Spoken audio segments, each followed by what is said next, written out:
Er binnen duizenden vrijwilligers actief in Friesland. In de natuur, de zorg of de sport. Ze doen het voor haarzelfs, maar meer nog voor een oor. Goedemorgen allemaal bij deze cursus voor de Samsung Galaxy Tab. Mijn naam is Anne Meijnema. Ik werk als vrijwilliger bij Stichting SeniorWeb Noordwest-Friesland.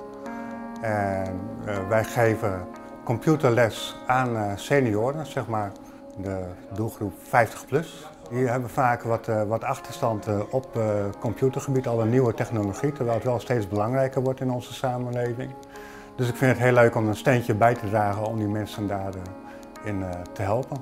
Als we een overzicht willen van alle apps die op uw apparaat staan, dan hebben we daar de knop Apps voor. Probeert u die eens te vinden op uw apparaat. Tot voor kort had ik gewoon een betaalde baan, maar door een reorganisatie ben ik helaas mijn baan kwijtgeraakt. En ik wil toch gewoon wel een beetje leuke tijdsbesteding hebben. Dus vandaar dat ik dit vrijwilligerswerk doe. Het is soms wel verrassend dat je echt nog moet uitleggen van hoe een toetsenbord in elkaar steekt, bijvoorbeeld waar de enter-toets zit en dat soort dingen. Dat is, ja, als je een beetje met computers omgaat, dan zijn het dingen die zijn zo vanzelfsprekend. Maar voor mensen die er nog nooit mee gewerkt hebben, is dat gewoon allemaal nieuw. Gaan we even een kleine pauze inlassen.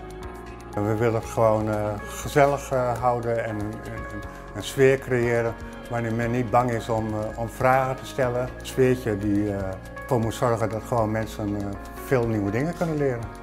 Zoek van meer informatie over Varenoor op uw Facebook-site.